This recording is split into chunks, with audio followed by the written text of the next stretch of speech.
Hi hello friends, welcome to the G K smart circle YouTube channel. ಈಗ ನಾವು October 5, 2024ನೇ ಸಾಲಿನ ಪ್ರಮುಖ ಪ್ರಚಲಿತ ಘಟನೆಗಳನ್ನು ಕುರಿತು ಚರ್ಚೆ ಮಾಡೋಣ. ನಿಮಗೆಲ್ಲ ಗೊತ್ತಿರಲಿ, ಪ್ರತಿದಿನ ನಾನು ಕನ್ನಡದ ಪ್ರಜಾವಾಣಿ ಸೇರಿದಂತೆ ಕನ್ನಡದ ಇತರ ಎಲ್ಲ ನ್ಯೂಸ್ ಪೇಪರ್ಗಳು, ಇಂಗ್ಲೀಷ್ನ ದಿ ಹಿಂದೂ ಮತ್ತು ಇಂಗ್ಲೀಷ್ನ ಇತರ ಎಲ್ಲ ನ್ಯೂಸ್ ಪೇಪರ್ಗಳ ಜೊತೆಗೆ ಕೇಂದ್ರ ಸರ್ಕಾರ ಪ್ರತಿದಿನ ಅಪ್ಡೇಟ್ ಮಾಡ್ತಕ್ಕಂಥ PIB ನ್ಯೂಸ್ ಪೇಪರ್ಗಳ ಪ್ರಮುಖ ಪ್ರಚಲಿತ ಘಟನೆಗಳನ್ನು ನಿಮ್ಮ ಮುಂದೆ ತರ್ತಾ ಇರ್ತೀನಿ. ಹಾಗಾದರೆ ಇವತ್ತಿನ ಕ್ವಶ್ಚನ್ ನಂಬರ್ 1 ಏನಿದೆ ಅಂತ ನೋಡೋಣ ಬನ್ನಿ. ಕರ್ನಾಟಕದ ಆರೋಗ್ಯ ಮತ್ತು ಕುಟುಂಬ ಕಲ್ಯಾಣ ಸಚಿವಾಲಯವು ಇತ್ತೀಚೆಗೆ ಪ್ರಾರಂಭಿಸಿರುವ ಕರ್ನಾಟಕ ಚಳುವಳಿಯ ಉದ್ದೇಶವೇನು? ನೋಡಿ, ಕರ್ನಾಟಕ ಮೂವ್ಮೆಂಟ್ ಎಂಬತಕ್ಕಂಥ ಒಂದು ಪ್ರಮುಖ ಕಾರ್ಯಕ್ರಮವನ್ನು ಇತ್ತೀಚೆಗೆ ಆರೋಗ್ಯ ಮತ್ತು ಕುಟುಂಬ ಕಲ್ಯಾಣ ಸಚಿವಾಲಯ ಪ್ರಾರಂಭಿಸಿದೆ. ಹಾಗಾದರೆ ಇದರ ಉದ್ದೇಶವೇನು ಅಂತಂದರೆ ಆಪ್ಷನ್ ನಂಬರ್ 1 ಸರಿಯಾಗಿದೆ. ನೋಡಿ, ಗರ್ಭಕಂಠದ ಕ್ಯಾನ್ಸರ್ ನಿರ್ಮೂಲನೆಯನ್ನು ವೇಗಗೊಳಿಸಲು ಜಂಟಿ ಉಪಕ್ರಮವಾಗಿ ಇದನ್ನು ಪ್ರಾರಂಭಿಸಿದೆ. ಹಾಗಾದರೆ ಇದರ ಬಗ್ಗೆ ಹೆಚ್ಚಿನ ಮಾಹಿತಿ ನ್ಯೂಸ್ ಪೇಪರಲ್ಲಿ ಏನು ಕೊಟ್ಟಿದ್ದಾರೆ ಅಂತ ನಾವು ನೋಡೋಣ. ಗಮನಿಸ್ಬೋದು, Karnataka government launches joint initiative to accelerated cervical cancer elimination. ನೋಡಿ, ಕ್ಯಾನ್ಸರನ್ನು ಎಲಿಮಿನೇಷನ್ ಮಾಡುವ ಉದ್ದೇಶದಿಂದ, ಅಂದರೆ ಗರ್ಭಕಂಠದ ಕ್ಯಾನ್ಸರನ್ನು ಎಲಿಮಿನೇಷನ್ ಮಾಡುವ ಉದ್ದೇಶದಿಂದಾಗಿ ಈ ಪ್ರಮುಖ ಯೋಜನೆಯನ್ನು ಲಾಂಚ್ ಮಾಡಿದೆ. ಡೀಟೇಲ್ಸನ್ನು ನೋಡೋಣ. ಕರ್ನಾಟಕದ ಆರೋಗ್ಯ ಮತ್ತು ಕುಟುಂಬ ಕಲ್ಯಾಣ ಸಚಿವಾಲಯವು ಇಕೋ ಇಂಡಿಯಾ ಮತ್ತು ಆರೋಗ್ಯ ಪಾಲುದಾರರ ಸಹಯೋಗದೊಂದಿಗೆ ಗರ್ಭಕಂಠದ ಕ್ಯಾನ್ಸರನ್ನು ತೊಡೆದುಹಾಕಲು accelerating cervical cancer elimination Karnataka ಚಳುವಳಿ ಅಂತ ಕರಿತೀವಿ. ನೋಡಿ, accelerating cervical cancer elimination the Karnataka movement ಎಂಬುದು ಈ ಒಂದು ಕಾರ್ಯಕ್ರಮದ ಉದ್ದೇಶವಾಗಿದೆ. ನೋಡಿ, ಈ ಕರ್ನಾಟಕ ಮೂವ್ಮೆಂಟ್ ಎಂದು ಹೆಸರಿಸಲಾದ ಉಪಕ್ರಮವು ತಡೆಗಟ್ಟುವಿಕೆ, ತಪಾಸಣೆ ಮತ್ತು ಚಿಕಿತ್ಸೆಯ ಪ್ರಯತ್ನಗಳ ಮೂಲಕ ಗರ್ಭಕಂಠದ ಕ್ಯಾನ್ಸರನ್ನು ತೊಡೆದುಹಾಕುವ ಗುರಿಯನ್ನು ಹೊಂದಿದೆ. ಕರ್ನಾಟಕದಲ್ಲಿರುವ ಎಲ್ಲ ಮಹಿಳೆಯರಿಗೆ ಆರೋಗ್ಯ ಸೇವೆ ಲಭ್ಯವಾಗುವಂತೆ ಮಾಡುವ ಗುರಿಯನ್ನು ಸಚಿವ ದಿನೇಶ್ ಗುಂಡೂರಾವ್ ಒತ್ತಿ ಹೇಳಿದ್ದಾರೆ. ಈ ಉಪಕ್ರಮವು ಗರ್ಭಕಂಠದ ಕ್ಯಾನ್ಸರ್ ಪ್ರಕರಣಗಳನ್ನು ಕಡಿಮೆ ಮಾಡಲು ಆರಂಭಿಕ ಪತ್ತೆ ಮತ್ತು ಪ್ರವೇಶಿಸಬಹುದಾದ ಚಿಕಿತ್ಸೆಗೆ ಆದ್ಯತೆ ನೀಡುತ್ತದೆ. ಹಾಗಾದರೆ ಈ ಗರ್ಭಕಂಠದ ಕ್ಯಾನ್ಸರ್ ಅಂದ್ರೇನು? ಗರ್ಭಕಂಠದ ಜೀವಕೋಶಗಳಲ್ಲಿ ಸಂಭವಿಸುವ ಒಂದು ರೀತಿಯ ಕ್ಯಾನ್ಸರ್ ಆಗಿದೆ. ಸಾಮಾನ್ಯವಾಗಿ ಹ್ಯೂಮನ್ ಪ್ಯಾಪಿಲೋ ವೈರಸ್ ಅಂತ ಕರಿತೇವೆ. ಸೊ ನೋಡಿ, ಹ್ಯೂಮನ್ ಪ್ಯಾಪಿಲೋಮಾ ವೈರಸ್ ಅಂದರೆ HPV-ನಿಂದ ಈ ಒಂದು ಗರ್ಭಕಂಠದ ಕ್ಯಾನ್ಸರ್ ಉಂಟಾಗುತ್ತದೆ. ಲಸಿಕೆಗಳಿಂದ ತಡೆಗಟ್ಟಬಹುದಾಗಿರ್ತಕ್ಕಂಥ ರೋಗ ಇದು. ನಿಯಮಿತ ಸ್ಕ್ರೀನಿಂಗ್ ಮೂಲಕ ಆರಂಭಿಕ ಪತ್ತೆ ಮಾಡಿದಾಗ ಚಿಕಿತ್ಸೆ ನೀಡಿ ಇದನ್ನು ವಾಸಿ ಮಾಡಬಹುದಾಗಿದೆ. ನೆಕ್ಸ್ಟ್ 2ನೇ ಕ್ವಶನ್ ನೋಡೋಣ. ಅಕ್ಟೋಬರ್ 4ರಂದು ಮಹಾನ್ ಸ್ವಾತಂತ್ರ್ಯ ಹೋರಾಟಗಾರರಾಗಿರ್ತಕ್ಕಂಥ ಶ್ಯಾಮ್ಜಿ ಕೃಷ್ಣ ವರ್ಮ ಅವರ ಜನ್ಮದಿನವನ್ನು ಸೂಚಿಸುತ್ತದೆ. ಸೊ ಇವರು ಇಂಡಿಯನ್ ಹೌಸ್ ಎಂಬ ಕ್ರಾಂತಿಕಾರಿ ಸಂಘಟನೆಯನ್ನು ಭಾರತೀಯ ರಾಷ್ಟ್ರೀಯತೆಯ ಹರಡುವಿಕೆಗಾಗಿ ಕೆಳಗಿನ ಯಾವ ದೇಶದಲ್ಲಿ ಸ್ಥಾಪಿಸಿದರು? ಸರಿಯಾಗಿರ್ತಕ್ಕಂಥ ಉತ್ತರ ಆಪ್ಷನ್ ನಂಬರ್ 2 ಸರಿಯಾಗಿದೆ. ಲಂಡನ್ನಲ್ಲಿ ಇಂಡಿಯನ್ ಹೌಸನ್ನು ಸ್ಥಾಪನೆ ಮಾಡ್ತಾರೆ. ಸೊ ಶ್ಯಾಮ್ಜಿ ಕೃಷ್ಣವರ್ಮರವರು. ಸೊ ಇದಕ್ಕೆ ಸುದ್ದಿಯಲ್ಲಿರಲು ಕಾರಣ ನೋಡಿ, ಪ್ರಧಾನಮಂತ್ರಿ ಅಂದರೆ PM says tributes to freedom fighter Shyamji Krishna Varma on his birthday anniversary. ನೋಡಿ, ಬರ್ತ್ಡೇ ಆ್ಯನಿವರ್ಸರಿ ದಿನದಂದು PM ನರೇಂದ್ರ ಮೋದಿ ಅವರು ಅದರ ಬಗ್ಗೆ ಮಾತನಾಡಿದ್ದಾರೆ. ಸೊ ಆ ಕಾರಣಕ್ಕಾಗಿ ನ್ಯೂಸ್ ಪೇಪರಲ್ಲಿ ಪ್ರಚಲಿತದಲ್ಲಿತ್ತು. ಇದರ ಬಗ್ಗೆ ಹೆಚ್ಚಿನ ಮಾಹಿತಿಯನ್ನು ನೋಡೋಣ. ಶ್ಯಾಮ್ಜಿ ಕೃಷ್ಣ ವರ್ಮ ಅವರು ವಿದ್ವಾಂಸರು, ವಕೀಲರು ಮತ್ತು ಭಾರತೀಯ ಸ್ವಾತಂತ್ರ್ಯ ಚಳುವಳಿಯಲ್ಲಿ ಮಹತ್ವದ ವ್ಯಕ್ತಿಯಾಗಿದ್ದಾರೆ. ಸೊ ಅವರು ಲಂಡನ್ನಲ್ಲಿ ಇಂಡಿಯಾ ಹೌಸನ್ನು ಸ್ಥಾಪಿಸಿದರು. ಇಂಡಿಯಾ ಹೌಸ್ ಏನಿದೆ 1905ರಲ್ಲಿ ಸ್ಥಾಪಿಸಲಾಯಿತು. ಇದು ಇಂಗ್ಲೆಂಡಿನಲ್ಲಿ ಓದುತ್ತಿರುವ ಭಾರತೀಯ ವಿದ್ಯಾರ್ಥಿಗಳಿಗೆ ಹಾಸ್ಟೆಲ್ ಆಗಿ ಕಾರ್ಯನಿರ್ವಹಿಸಿತ್ತು. ಜೊತೆಗೆ ಕೇವಲ ಹಾಸ್ಟೆಲ್ಗಿಂತ ಹೆಚ್ಚಾಗಿ ಇದು ಸಾಗರೋತ್ತರ ಸಂದರ್ಭದಲ್ಲಿ ಭಾರತೀಯ ರಾಷ್ಟ್ರೀಯತೆಯ ಪ್ರಚಾರಕ್ಕಾಗಿ ಕೇಂದ್ರವಾಗಿ ಕೂಡ ಹೊರಹೊಮ್ಮಿತ್ತು. ಇಂಡಿಯಾ ಹೌಸ್ ಯುವ ಭಾರತೀಯರಲ್ಲಿ ಕ್ರಾಂತಿಕಾರಿ ಕಲ್ಪನೆಗಳನ್ನು ಒತ್ತುವಲ್ಲಿ ಪ್ರಭಾವಶಾಲಿ ಪಾತ್ರವನ್ನು ವಹಿಸಿತ್ತು. ಹೀಗಾಗಿ ಭಾರತೀಯ ಸ್ವಾತಂತ್ರ್ಯ ಚಳುವಳಿಗೆ ಇದು ಗಣನೀಯ ಕೊಡುಗೆಯನ್ನು ನೀಡಿದೆ. ನೆಕ್ಸ್ಟ್ 3ನೇ ಕ್ವಶನ್ ನೋಡೋಣ. ನಂಜನಗೂಡು ರಸಬಾಳೆ ಸಂಬಂಧಿಸಿದಂತೆ ಈ ಕೆಳಗಿನ ಹೇಳಿಕೆಯನ್ನು ಪರಿಗಣಿಸಿ. ನೋಡಿ, ನಂಜನಗೂಡು ರಸಬಾಳೆಗೆ ಸಂಬಂಧಪಟ್ಟಂತೆ ಕೆಳಗಿನ ಹೇಳಿಕೆಗಳಲ್ಲಿ ಗಮನಿಸಿ ಯಾವುದು ಹೇಳಿಕೆ ಅಂತಕ್ಕಂಥದ್ದು. ನೋಡಿ, 1ನೇ ಹೇಳಿಕೆ, ನಂಜನಗೂಡು ರಸಬಾಳೆಗೆ ಅದರ ದಪ್ಪ ತಿರುಳು ಮತ್ತು ವಿಶಿಷ್ಟ ಪರಿಮಳಕ್ಕಾಗಿ 2006ರಲ್ಲಿ GI ಟ್ಯಾಗನ್ನು ನೀಡಲಾಗಿದೆ. ಎರಡನೇದಾಗಿ ಬಾಳೆಹಣ್ಣಿಗೆ ಕಪ್ಪು ಜೇಡಿಮಣ್ಣಿನ ಮೆಕ್ಕಲು ಲವಣಯುಕ್ತ ಮಣ್ಣು ಬೇಕಾಗುತ್ತದೆ. ಸೊ ಈ ಮಣ್ಣು ಅದರ ವಿಶಿಷ್ಟ ರುಚಿ ಮತ್ತು ಪರಿಮಳಕ್ಕೆ ಕೊಡುಗೆ ನೀಡುತ್ತದೆ. ಈ ಬಾಳೆ ವಿಧಕ್ಕೆ ಪ್ರಾಥಮಿಕ ಅಪಾಯವೆಂದರೆ ಪನಾಮಾ ವಿಲ್ಟ್ ರೋಗ ಮತ್ತು ಫ್ಯೂಸಾರಿಯಂ ವಿಲ್ಟ್ ರೋಗಕಾರಕದಿಂದ ಉಂಟಾಗುವ ಶಿಲೀಂಧ್ರಗಳ ಸೋಂಕು. ನೋಡಿ, ಈ ರೀತಿಯಾಗಿರತಕ್ಕಂಥ ಸೋಂಕು. ಹಾಗಾದರೆ ಕೆಳಗಿನಲ್ಲಿ ಯಾವುದು ಇದಕ್ಕೆ ಸಂಬಂಧಪಟ್ಟಂತೆ ತಪ್ಪಾಗಿದೆ ನೋಡಿ. ತಪ್ಪಾಗಿರ್ತಕ್ಕಂಥ ಹೇಳಿಕೆಯನ್ನು ಗುರುತಿಸಿ ಅಂತ ಕೇಳಿದ್ದೇನೆ. ಸರಿಯಾಗಿರ್ತಕ್ಕಂಥ ಉತ್ತರ ಆಪ್ಷನ್ ನಂಬರ್ 5 ಸರಿಯಾಗಿದೆ. ಸೊ ನೋಡಿ, ಮೇಲಿನ ಯಾವುದೂ ಕೂಡ ಇಲ್ಲ ಎಂಬುದು, ಅಂದರೆ ಮೇಲಿನ ಎಲ್ಲವೂ ಕೂಡ ಸರಿಯಾಗಿದೆ ಎಂಬತಕ್ಕಂಥದ್ದು ಸರಿಯಾಗಿರತಕ್ಕಂಥ ಉತ್ತರ. ಹಾಗಾದರೆ ಯಾಕೆ ಸುದ್ದಿಯಲ್ಲಿದೆ? ದಿ ಹಿಂದೂ ಪೇಪರ್ನಲ್ಲಿ ಒಂದು ಮಾಹಿತಿಯನ್ನು ಕೊಟ್ಟಿದ್ದರು, ಗಮನಿಸಿ.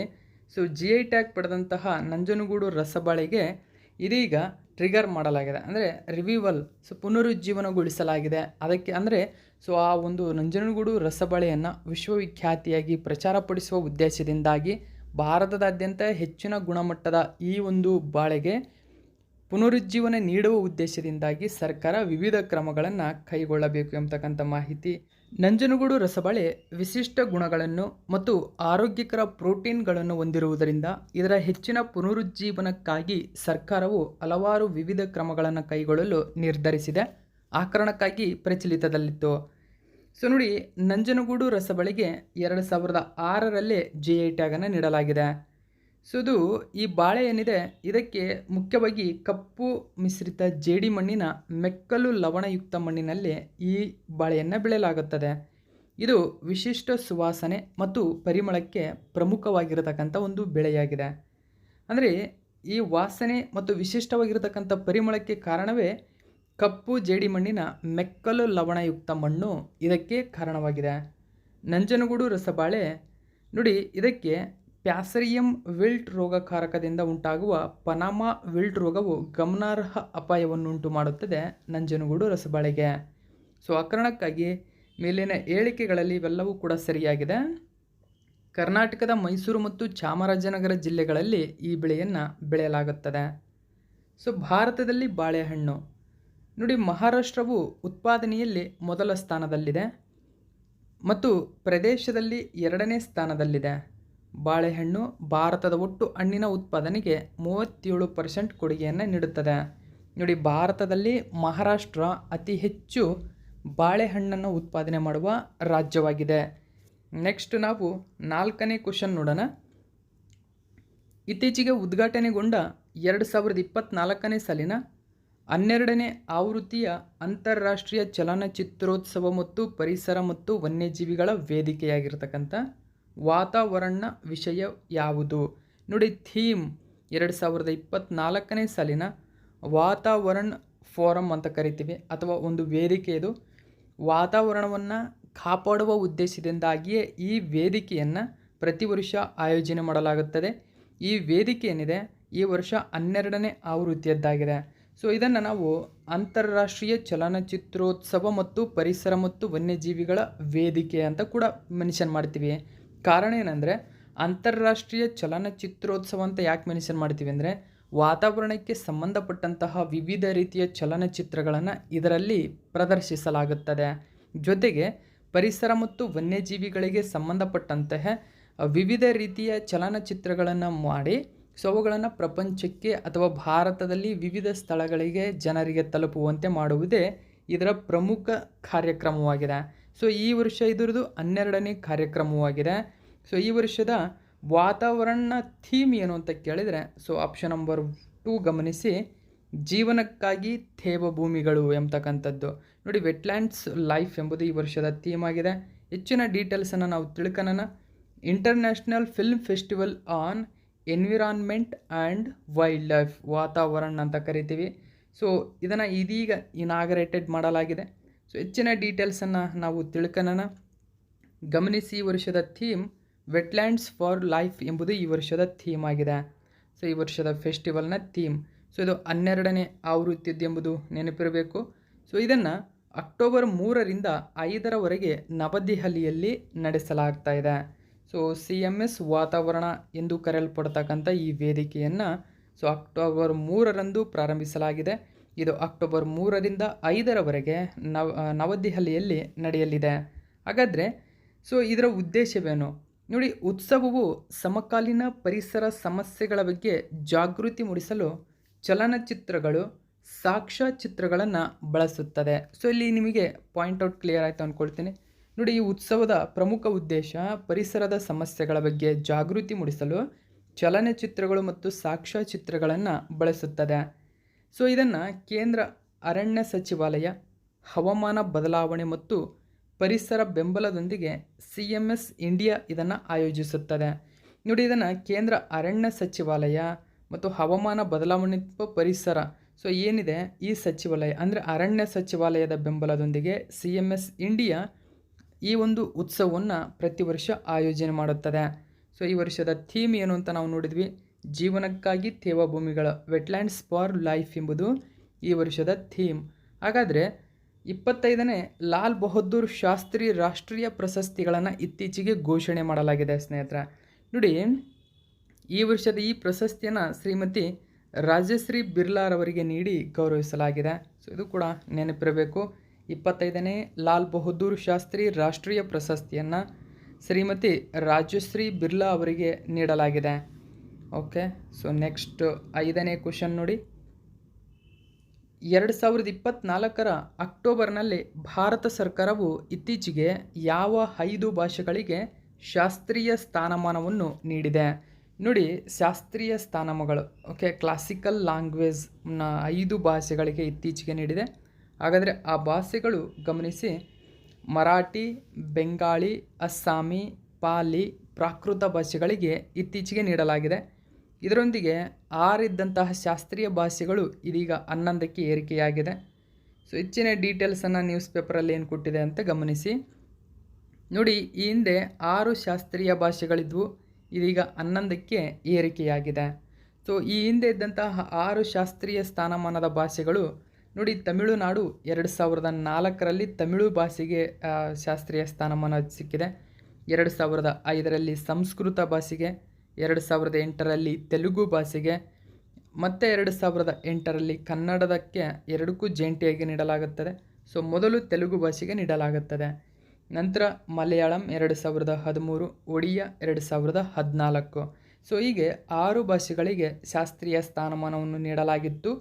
ಇದೀಗ 2024ರ ಅಕ್ಟೋಬರ್ನಲ್ಲಿ 5 ಹೊಸ ಭಾಷೆಗಳಿಗೆ ಶಾಸ್ತ್ರೀಯ ಸ್ಥಾನಮಾನವನ್ನು ನೀಡಲಾಗಿದೆ. ಇವೆಲ್ಲವೂ ಕೂಡ ನೆನಪಿರಬೇಕು.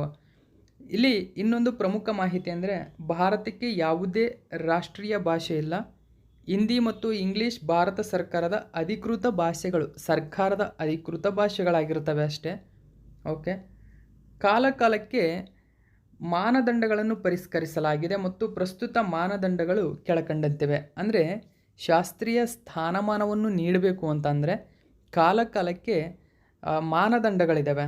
ಮಾನದಂಡಗಳೇನಿದ್ದಾವೆ, ಒಂದು ಭಾಷೆಗೆ ಶಾಸ್ತ್ರೀಯ ಸ್ಥಾನಮಾನವನ್ನು ನೀಡಬೇಕಾದ್ರೆ ಆ ಭಾಷೆ ನೋಡಿ, ಆ ಭಾಷೆಯ ಆರಂಭಿಕ ಪಠ್ಯಗಳು ಅಥವಾ ದಾಖಲಾದ ಇತಿಹಾಸ ಏನಿದೆ 1500ರಿಂದ 2000 ವರ್ಷಗಳಷ್ಟು ಹಳೆಯದಾಗಿರಬೇಕು. ನೋಡಿ, ಆ ಭಾಷೆ 1500ರಿಂದ 2000 ವರ್ಷಗಳಷ್ಟು ಹಳೆಯದಾದ ಇತಿಹಾಸವನ್ನು ಹೊಂದಿರಬೇಕು. ಆದರೆ 2ನೇ ಪಾಯಿಂಟ್ ಏನಂದರೆ, ಆ ಭಾಷೆಯು ಪ್ರಾಚೀನ ಸಾಹಿತ್ಯ ಅಥವಾ ಗ್ರಂಥಗಳನ್ನು ಮಾತನಾಡುವವರ ತಲೆಮಾರುಗಳಿಂದ ಪರಂಪರೆ ಎಂದು ಪರಿಗಣಿಸಿರಬೇಕು. ನೋಡಿ, ಅಂದರೆ ಹೆಚ್ಚಿನ ಸಾಹಿತ್ಯ ಗ್ರಂಥಗಳನ್ನು ಹೊಂದಿರಬೇಕು. ಇದು ಅಷ್ಟೇ ಅಲ್ಲದೆ ಆ ಭಾಷೆಯು ಜ್ಞಾನ ಪಠ್ಯಗಳನ್ನು ಒಳಗೊಂಡಿರಬೇಕು. ನೋಡಿ, ಜ್ಞಾನ ಪಠ್ಯಗಳು ಅಂತ ಇರ್ತವೆ ಅಂದರೆ ವಿವಿಧ ರೀತಿಯ ಸಾಹಿತ್ಯ ಕೃತಿಗಳನ್ನು ಒಳಗೊಂಡಿರಬೇಕು. ವಿಶೇಷವಾದ ಗದ್ಯ ಪಠ್ಯಗಳು, ಕಾವ್ಯಗಳು ಮತ್ತು ಶಾಸನಗಳು, ಶಾಸನದ ಪುರಾವೆಗಳನ್ನು ಆ ಒಂದು ಭಾಷೆ ಹೊಂದಿರಬೇಕು. ಅಂದರೆ ಆ ಒಂದು ಭಾಷೆಯಲ್ಲಿ ರಚನೆಯಾಗಿರಬೇಕು.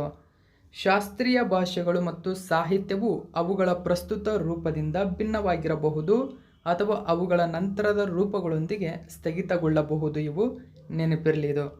ಓಕೆ, ಭಾಷೆಗಳನ್ನು ಉತ್ತೇಜಿಸಲು ಇತರೆ ಪ್ರಯತ್ನಗಳು ಕೂಡ ನಡೆದಿದೆ. ಒಂದನೇದು ಗಮನಿಸಿ, ಯೋಜನೆ ಅಸ್ಮಿತಾ.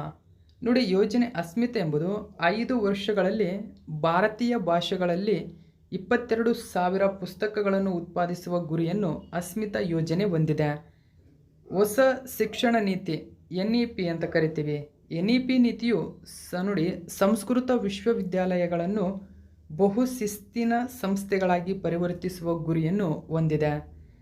ಇನ್ನು central institute of Indian language CIIL ಈ ಸಂಸ್ಥೆಯು 4 ಶಾಸ್ತ್ರೀಯ ಭಾಷೆಗಳನ್ನು ಉತ್ತೇಜಿಸಲು ಕೆಲಸ ಮಾಡುತ್ತದೆ.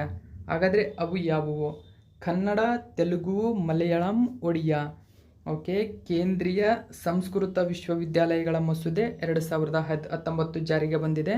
ಇದು 3 ಡೀಮ್ಡ್ ಸಂಸ್ಕೃತ ವಿಶ್ವವಿದ್ಯಾಲಯಗಳಿಗೆ ಕೇಂದ್ರ ಸ್ಥಾನಮಾನವನ್ನು ನೀಡಿತು. ಅದು 2019ರ ಕೇಂದ್ರೀಯ ಸಂಸ್ಕೃತ ವಿಶ್ವವಿದ್ಯಾಲಯಗಳ ಮಸೂದೆ. ಓಕೆ, ನೆಕ್ಸ್ಟ್ ನಾವು 6ನೇ ಕ್ವಶನ್ ನೋಡೋಣ.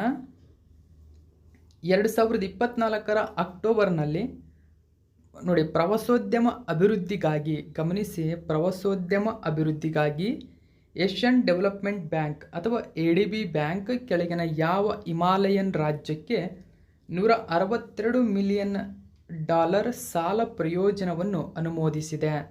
ಸರಿಯಾಗಿರ್ತಕ್ಕಂಥ ಉತ್ತರ ಆಪ್ಷನ್ ನಂಬರ್ 3 ಹಿಮಾಚಲ ಪ್ರದೇಶ. ನೋಡಿ ಹಿಮಾಚಲ ಪ್ರದೇಶದಲ್ಲಿ ಗಮನಿಸಬಹುದು ಏನಕ್ಕೆ ಅಂತಂದರೆ ಸಸ್ಟೈನಬಲ್ ಟೂರಿಸಮ್ ಡೆವಲಪ್ಮೆಂಟ್ಗಾಗಿ. ಓಕೆ, ಸುಸ್ಥಿರ ಟೂರಿಸಂ ಅಭಿವೃದ್ಧಿಗಾಗಿ $162 ಮಿಲಿಯನ್ ಘೋಷಣೆ ಮಾಡಿದೆ ADB ಬ್ಯಾಂಕ್. ತುಂಬಾ ಇಂಪಾರ್ಟೆಂಟ್ ಆಗಿರ್ತಕ್ಕಂಥ ಕ್ವಶನ್ನು. ನೋಡಿ ಹಿಮಾಚಲ ಪ್ರದೇಶ ಟೂರಿಸಮ್ಗಾಗಿ 162 ಮಿಲಿಯನ್ ಲೋನನ್ನು ಮಾಡಿರ್ತಕ್ಕಂಥದ್ದು. ಹೆಚ್ಚಿನ ಮಾಹಿತಿ ನ್ಯೂಸ್ ಪೇಪರಲ್ಲಿ ಏನಿದೆ ಅಂತ ನಾವು ನೋಡೋಣ. ನೋಡಿ ಹಿಮಾಚಲ ಪ್ರದೇಶದಲ್ಲಿ ಸುಸ್ಥಿರ ಪ್ರವಾಸೋದ್ಯಮ ಅಭಿವೃದ್ಧಿಗಾಗಿ ADB $162 ಮಿಲಿಯನ್ ಸಾಲವನ್ನು ಅನುಮೋದಿಸಿದೆ. ಈ ಯೋಜನೆಯು ಪಾರಂಪರಿಕ ತಾಣಗಳನ್ನು ನವೀಕರಿಸುವ ಮೂಲಕ ಮತ್ತು ಮೂಲ ಸೌಕರ್ಯಗಳನ್ನು ಸುಧಾರಿಸುವ ಮೂಲಕ ಪ್ರವಾಸೋದ್ಯಮ ಸಾಮರ್ಥ್ಯವನ್ನು ಹೆಚ್ಚಿಸುವ ಗುರಿಯನ್ನು ಹೊಂದಿದೆ. ಇದು ಕ್ಷೇಮ ಕೇಂದ್ರಗಳು, ಸಾಹಸ ಕ್ರೀಡಾ ಕೇಂದ್ರಗಳಂತಹ ಹೊಸ ಸೌಲಭ್ಯಗಳನ್ನು ಅಭಿವೃದ್ಧಿಪಡಿಸುವುದು ಇದರ ಪ್ರಮುಖ ಗುರಿಯಾಗಿದೆ. ನೆಕ್ಸ್ಟ್ 7ನೇ ಕ್ವಶನ್ ನೋಡಿ. ಅಕ್ಟೋಬರ್ 2024ರಲ್ಲಿ ಕೆಳಗಿನ ಯಾವ ದೇಶವು ಅತ್ಯಂತ ವಿವಾದಿತ ಸ್ಥಳವಾದ ಚಾಗುಸ್ ದ್ವೀಪ ಸಮೂಹವನ್ನು ಮಾರಿಷಸ್ಗೆ ಹಸ್ತಾಂತರಿಸಲು ಒಪ್ಪಿಕೊಂಡಿದೆ? ಸರಿಯಾಗಿರ್ತಕ್ಕಂಥ ಉತ್ತರ ಯುನೈಟೆಡ್ ಕಿಂಗ್ಡಮ್. ನೋಡಿ ತುಂಬಾ ಇಂಪಾರ್ಟೆಂಟ್ ಕ್ವಶನ್ ಇದು. ಕಾರಣ ಏನಂದರೆ ಚಾಗುಸ್ ದ್ವೀಪ ಸಮೂಹದ ಈ ಒಂದು ವಿವಾದ ಏನಿದೆ ಮಾರಿಷಸ್ ಮತ್ತು ಯುನೈಟೆಡ್ ಕಿಂಗ್ಡಮ್ಗಳ ನಡುವೆ 99 ವರ್ಷಗಳ ಇತಿಹಾಸವನ್ನು ಹೊಂದಿತ್ತು. ಮಾರಿಷಸ್ಗೆ 99 ವರ್ಷಗಳ ಹಿಂದೆ ಯಾವಾಗ ಯುನೈಟೆಡ್ ಕಿಂಗ್ಡಮ್ ಸ್ವಾತಂತ್ರ್ಯವನ್ನು ನೀಡುತ್ತೋ ಆಗ ಈ ಚಾಗುಸ್ ದ್ವೀಪ ಸಮೂಹವನ್ನು ಯುನೈಟೆಡ್ ಕಿಂಗ್ಡಮ್ ತನ್ನಲ್ಲಿಯೇ ಉಳಿಸಿಕೊಂಡಿತ್ತು. ಇದರ ನಡುವೆ ಮಾರಿಷಸ್ ಮತ್ತು ಯುನೈಟೆಡ್ ಕಿಂಗ್ಡಮ್ ನಡುವೆ ವಿವಾದಿತ ಸ್ಥಳವಾಗಿತ್ತು. ಇದೀಗ ಯುನೈಟೆಡ್ ಕಿಂಗ್ಡಮ್ ಚಾಗುಸ್ ದ್ವೀಪ ಸಮೂಹವನ್ನೆಲ್ಲವನ್ನು ಮಾರಿಷಸ್ಗೆ ಹಸ್ತಾಂತರಿಸಿದೆ. ಇದು ತುಂಬಾ ಇಂಪಾರ್ಟೆಂಟು. ಡೀಟೇಲ್ಸನ್ನು ನಾವು ನೋಡೋಣ. ನೋಡಿ UK will give sovereignty of Chagos islands to ಮಾರಿಷಸ್ಗೆ ಹಸ್ತಾಂತರಿಸಿದೆ. ನೀವು ಇಲ್ಲಿ ಗಮನಿಸಬಹುದು ಚಾಗುಸ್ ದ್ವೀಪ ಸಮೂಹ ಇದೆಯಲ್ಲದು. ಓಕೆ, ನೋಡಿ ಯುನೈಟೆಡ್ ಕಿಂಗ್ಡಮ್ ಮತ್ತು ಮಾರಿಷಸ್ ಒಪ್ಪಂದವನ್ನು ಮಾಡಿಕೊಂಡಿವೆ. ಅದರ ಅಡಿಯಲ್ಲಿ ಯುನೈಟೆಡ್ ಕಿಂಗ್ಡಮ್ ಚಾಗುಸ್ ದ್ವೀಪಗಳು ಮತ್ತು ಡಿಯಾಗೋ ಗಾರ್ಸಿಯಾದ ಹವಳವನ್ನು ಮಾರಿಷಸ್ಗೆ ಹಿಂದಿರುಗಿಸುತ್ತದೆ. ಈ ಒಪ್ಪಂದವು ಆಫ್ರಿಕನ್ ಖಂಡದಲ್ಲಿ ಬ್ರಿಟಿಷ್ ವಸಾಹತುಶಾಹಿಯ ಅಂತ್ಯವನ್ನು ಸೂಚಿಸುತ್ತದೆ. ಗಮನಿಸಿ, ಈ ಒಪ್ಪಂದ ಏನಿದೆ ಆಫ್ರಿಕನ್ ಖಂಡದಲ್ಲಿ ಬ್ರಿಟಿಷ್ ವಸಾಹತುಶಾಹಿ ಅಂತ್ಯವನ್ನು ಸೂಚಿಸುತ್ತದೆ. ಅಕ್ಟೋಬರ್ 3, 2024ರಂದು ಯುನೈಟೆಡ್ ಕಿಂಗ್ಡಮ್ ಪ್ರಧಾನಮಂತ್ರಿ ಕೀರ್ ಸ್ಟಾರ್ಮರ್ ನೋಡಿ ಕೀರ್ ಸ್ಟಾರ್ಮರ್ ರೀಸೆಂಟಾಗಿ ಯುನೈಟೆಡ್ ಕಿಂಗ್ಡಮ್ನ ಪ್ರಧಾನಮಂತ್ರಿಯಾಗಿ ನೇಮಕಗೊಂಡಿದ್ದಾರೆ ಕೀರ್ ಸ್ಟಾರ್ಮರ್. ಮತ್ತು ಮಾರಿಷಸ್ನ ಪ್ರಧಾನಮಂತ್ರಿ ಪ್ರವಿಂದ್ ಜುಗ್ನಾಥ್ ಅವರು ನೀಡಿದಂತಹ ಜಂಟಿ ಹೇಳಿಕೆಯಲ್ಲಿ ಒಪ್ಪಂದವನ್ನು ಘೋಷಿಸಲಾಯಿತು. ಒಪ್ಪಂದದ ಅಡಿಯಲ್ಲಿ ಚಾಗುಸ್ ದ್ವೀಪಗಳಿಂದ ಸ್ಥಳಾಂತರಗೊಂಡ ಸ್ಥಳೀಯರು ಡಿಯಾಗೋ ಗಾರ್ಸಿಯಾವನ್ನು ಹೊರತುಪಡಿಸಿ ಚಾಗುಸ್ ದ್ವೀಪಗಳಲ್ಲಿ ಮರಳಲು ಮತ್ತು ನೆಲೆಸಲು ಹಕ್ಕನ್ನು ಹೊಂದಿದೆ. ನೋಡಿ ಇಲ್ಲಿ ಮೇನ್ ಇಂಪಾರ್ಟೆಂಟು ಡಿಯಾಗೋ ಗಾರ್ಸಿಯಾವನ್ನು ಹೊರತುಪಡಿಸಿ. ಗಮನಿಸಿ, ಚಾಗುಸ್ ದ್ವೀಪ ಸಮೂಹಗಳಿಂದ ಸ್ಥಳಾಂತರಗೊಂಡಂತಹ ಸ್ಥಳೀಯರು ಡಿಯಾಗೋ ಗಾರ್ಸಿಯಾವನ್ನು ಹೊರತುಪಡಿಸಿ ಚಾಗುಸ್ ದ್ವೀಪಗಳಲ್ಲಿ ಮರಳಲು ಅಥವಾ ನೆಲೆಸಲು ಹಕ್ಕನ್ನು ಹೊಂದಿದ್ದಾರೆ. ಹಾಗಾದರೆ ಅದರ ಬಗ್ಗೆ ಡೀಟೇಲ್ಸನ್ನು ತಿಳ್ಕೊಳ್ಳೋಕ್ಕಿಂತ ಮುಂಚೆ ಚಾಗುಸ್ ದ್ವೀಪ ಸಮೂಹದ ಬಗ್ಗೆ ನೋಡಿ. ಚಾಗುಸ್ ದ್ವೀಪ ಸಮೂಹವು ಮಧ್ಯ ಹಿಂದೂ ಮಹಾಸಾಗರದಲ್ಲಿ ನೆಲೆಗೊಂಡಿರುವ ಸುಮಾರು 60 ದ್ವೀಪಗಳನ್ನು ಒಳಗೊಂಡಿದೆ. ಇದು ಮಾಲ್ಡೀವ್ಸ್ನ ದಕ್ಷಿಣಕ್ಕೆ ಸುಮಾರು 500 ಕಿಲೋಮೀಟರ್ ದೂರದಲ್ಲಿದೆ. 60 ದ್ವೀಪಗಳನ್ನು ಒಳಗೊಂಡಿರ್ತಕ್ಕಂಥದ್ದು ನೋಡಿ. ಹಿಂದೂ ಮಹಾಸಾಗರದಲ್ಲಿ ನೆಲೆಗೊಂಡಿದೆ, 60 ದ್ವೀಪ ಸಮೂಹಗಳಿದ್ದಾವೆ. ಸೊ ಇದು ಮಾಲ್ಡೀವ್ಸ್ನ ದಕ್ಷಿಣಕ್ಕೆ 500 ಕಿಲೋಮೀಟರ್ ದೂರದಲ್ಲಿದೆ. ಮಾರಿಷಸ್ನ ಭಾಗವಾಗಿರುವ ಈ ದ್ವೀಪವನ್ನು 1810ರಲ್ಲಿ ಯುನೈಟೆಡ್ ಕಿಂಗ್ಡಮ್ ಆಕ್ರಮಿಸಿತ್ತು ಎಂಬುದು ಗಮನಿಸಿ. ಹಾಗಾದರೆ ನಾವು ಮೇಲೆ ನೋಡಿದಂತೆ ಡಿಯಾಗೋ ಗಾರ್ಸಿಯಾದ ಪ್ರಾಮುಖ್ಯತೆ ಇದನ್ನು ಹೊರತುಪಡಿಸಿ ನೀಡಿರತಕ್ಕಂಥದ್ದು. ಡಿಯಾಗೋ ಗಾರ್ಸಿಯಾ ಹಿಂದೂ ಮಹಾಸಾಗರದ ಒಂದು ಹವಳದ ದ್ವೀಪವಾಗಿದೆ ನೋಡಿ. ಹವಳದ ದ್ವೀಪವಾಗಿದೆ, ಹಿಂದೂ ಮಹಾಸಾಗರದಲ್ಲಿ ಕಂಡುಬರುತ್ತದೆ. ಆಫ್ರಿಕಾ ಮತ್ತು ಏಷ್ಯಾದ ನಡುವಿನ ಪ್ರಮುಖ ಅಂತಾರಾಷ್ಟ್ರೀಯ ವ್ಯಾಪಾರ ಮಾರ್ಗಗಳಲ್ಲಿ ಇದು ನೆಲೆಗೊಂಡಿದೆ. ಇದು ಯುನೈಟೆಡ್ ಕಿಂಗ್ಡಮ್ ಮತ್ತು ಯುನೈಟೆಡ್ ಸ್ಟೇಟ್ಸ್ ಮಿಲಿಟರಿ ನೆಲೆಯಾಗಿದೆ ನೋಡಿ. ಇದು UK ಮತ್ತು US ಓಕೆ, ಯುನೈಟೆಡ್ ಕಿಂಗ್ಡಮ್ ಮತ್ತು ಯುನೈಟೆಡ್ ಸ್ಟೇಟ್ಸ್ನ ನೆಲೆಯಾಗಿದೆ, ಅಂದರೆ ಮಿಲಿಟರಿ ನೆಲೆಯಾಗಿದೆ. ಇದು United States navy support facility base ಆಗಿದ್ದು ಯುನೈಟೆಡ್ ಸ್ಟೇಟ್ಸ್ ಏರ್ಫೋರ್ಸ್ನ ದೀರ್ಘ ಶ್ರೇಣಿಯ ಬಾಂಬರ್ಗೆ ಇದು ನೆಲೆಯಾಗಿದೆ. ಓಕೆ, ಸೊ ಇದು ಕೂಡ ಇಂಪಾರ್ಟೆಂಟ್ ಆಗುತ್ತೆ, ನೆನಪಿರಲಿ. ನೆಕ್ಸ್ಟ್ 8ನೇ ಕ್ವಶನ್ ನೋಡಿ. ಇತ್ತೀಚೆಗೆ ಭಾರತ ಸರ್ಕಾರವು ಅನುಮೋದಿಸಲಾದ ಖಾದ್ಯ ತೈಲಗಳ ರಾಷ್ಟ್ರೀಯ ಮಿಷನ್ ಎಣ್ಣೆ ಬೀಜಗಳು ನೋಡಿ. ಇದನ್ನು NMEO ಎಣ್ಣೆ ಕಾಳುಗಳು ಅಂತ ಕರೀತಾರೆ. ಸೊ ಯೋಜನೆಯ ಅವಧಿ ಎಷ್ಟು ನೋಡಿ. ಯೋಜನೆಯ ಗಮನಿಸಿ. ಯೋಜನೆಯನ್ನು national mission on edible oils ನೋಡಿ, ಆಯಿಲಿ ಸೀಡ್ಸ್ ಅಂತ ಕರಿತೇವೆ.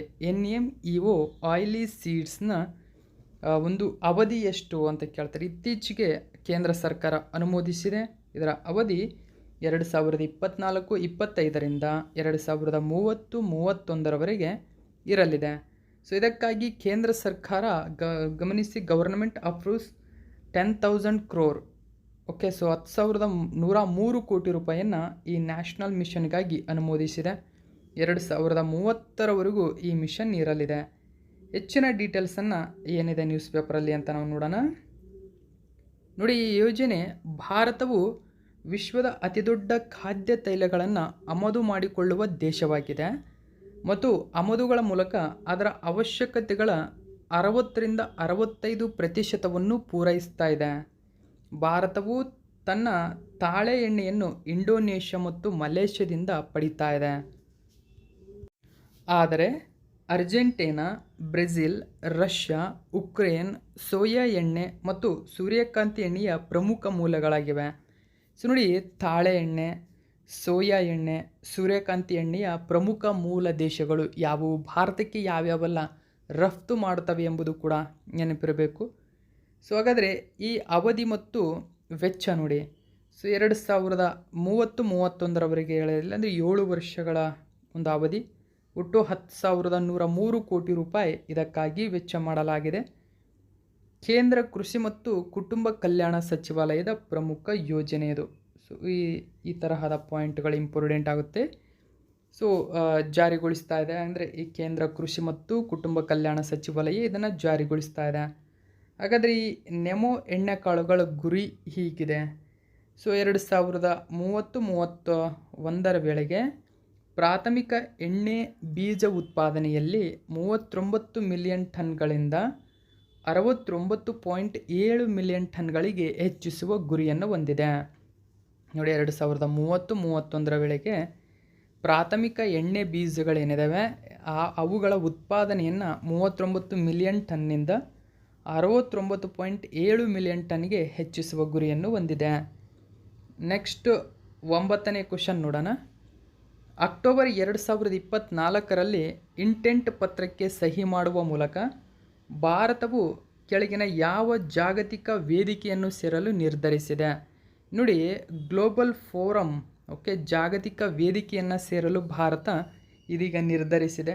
ಸೊ ಯಾವ ವೇದಿಕೆ ಅದು? ಸರಿಯಾಗಿರ್ತಕ್ಕಂಥ ಉತ್ತರ ಇಂಟರ್ನ್ಯಾಷನಲ್ ಎನರ್ಜಿ ಎಫಿಷಿಯನ್ಸಿ ಹಬ್ ಅಂತ ಕರಿತೀವಿ. ಸೊ ಆಪ್ಷನ್ ನಂಬರ್ 2 ಸರಿಯಾಗಿದೆ. Cabinet approves India to join international energy efficiency hub by signing letter of intent. ನೋಡಿ, ಲೆಟರ್ ಆಫ್ ಇಂಟೆಂಟ್ಗೆ ಭಾರತ ಸಹಿ ಹಾಕಿದೆ. ಈ ಮೂಲಕ Bharat joins the energy efficiency hub under IEA. ನೋಡಿ, ಅಂಡರ್ IEA ಅಂತ ಕರಿತೀವಿ. So IEA international energy agency ಅಂತ ಹೇಳ್ತೀವಿ. ಸೊ ಭಾರತದಲ್ಲಿದೆ. ಸೊ ಆ ಒಂದು ಯೋಜನೆಯ ಅಂಡರಲ್ಲಿ ಭಾರತ ಜಾಯಿನ್ ಆಗ್ತಾ ಇದೆ. ಓಕೆ, ಡೀಟೇಲ್ಸನ್ನು ನಾವು ತಿಳ್ಕೊಳ್ಳೋಣ. ಅಗತ್ಯ ಲೆಟರ್ ಆಫ್ ಇಂಟೆಂಟ್ಗೆ ಸಹಿ ಹಾಕಲು ತನ್ನ ಅನುಮೋದನೆಯನ್ನು ನೀಡುವ ಮೂಲಕ ಭಾರತ ಸರ್ಕಾರವು ಅಂತಾರಾಷ್ಟ್ರೀಯ ಇಂಧನ ದಕ್ಷತೆಯ ಕೇಂದ್ರಕ್ಕೆ ಭಾರತದ ಪ್ರವೇಶವನ್ನು ಅನುಮೋದಿಸಿದೆ. ಅಕ್ಟೋಬರ್ 3, 2024ರಂದು ನವದೆಹಲಿಯಲ್ಲಿ ನಡೆದಂತಹ ಸಭೆಯಲ್ಲಿ ಪ್ರಧಾನಮಂತ್ರಿ ನರೇಂದ್ರ ಮೋದಿ ಅವರ ಅಧ್ಯಕ್ಷತೆಯಲ್ಲಿ ನಡೆದ ಕೇಂದ್ರ ಸಚಿವ ಸಂಪುಟವು ಅನುಮೋದನೆಯನ್ನು ನೀಡಿತು. ಇಂಟರ್ನ್ಯಾಷನಲ್ ಎನರ್ಜಿ ಎಫಿಷಿಯನ್ಸಿ ಹಬ್ಗೆ ಸೇರುವ ಭಾರತದ ನಿರ್ಧಾರವು ಇಂಧನ ದಕ್ಷತೆ ಮತ್ತು ಕಡಿಮೆ ಶಕ್ತಿಯನ್ನು ಬಳಸುವ ತಂತ್ರಜ್ಞಾನಗಳು ಮತ್ತು ಉತ್ಪನ್ನಗಳನ್ನು ಅಭಿವೃದ್ಧಿಪಡಿಸುವ ಮೂಲಕ ಭಾರತೀಯ ಆರ್ಥಿಕತೆಯ ಶಕ್ತಿಯ ತೀವ್ರತೆಯನ್ನು ಕಡಿಮೆ ಮಾಡುವ ಸರ್ಕಾರದ ಪ್ರಯತ್ನದ ಭಾಗವಾಗಿದೆ. ಸೊ ಇದಕ್ಕೆ ಸಂಬಂಧಪಟ್ಟಂತೆ ನೋಡಲ್ ಇಂಪ್ಲಿಮೆಂಟಿಂಗ್ ಏಜೆನ್ಸಿ ಇದೆ. ನೋಡಿ, ಭಾರತ ಸರ್ಕಾರವು bureau of energy efficiency BEE ಅನ್ನು ಇಂಟರ್ನ್ಯಾಷನಲ್ ಎನರ್ಜಿ ಎಫಿಷಿಯನ್ಸಿ ಹಬ್ಗಾಗಿ ಭಾರತೀಯ ಅನುಷ್ಠಾನ ಸಂಸ್ಥೆಯಾಗಿ ಗೊತ್ತುಪಡಿಸಿದೆ. ನಾನು ಹೇಳಿದಂತೆ IEA ಅಂದರೆ ಇಂಟರ್ನ್ಯಾಷನಲ್ ಎನರ್ಜಿ ಏಜೆನ್ಸಿ. ಸೊ ಇದನ್ನು ಈ ಹಬ್ ಆಗಿ ಪರಿವರ್ತನೆ ಮಾಡಿದೆ. ಸೊ ಭಾರತೀಯ ಅನುಷ್ಠಾನ ಸಂಸ್ಥೆಯಾಗಲಿದೆ ಇನ್ನು ಮುಂದೆ. BEU ಕೇಂದ್ರ ವಿದ್ಯುತ್ ಸಚಿವಾಲಯದ ಅಡಿಯಲ್ಲಿ 2001ರಲ್ಲಿ ಇಂಧನ ಸಂರಕ್ಷಣೆ ಕಾಯ್ದೆಯ ನಿಬಂಧನೆಗಳ ಅಡಿಯಲ್ಲಿ ಸ್ಥಾಪಿತವಾದ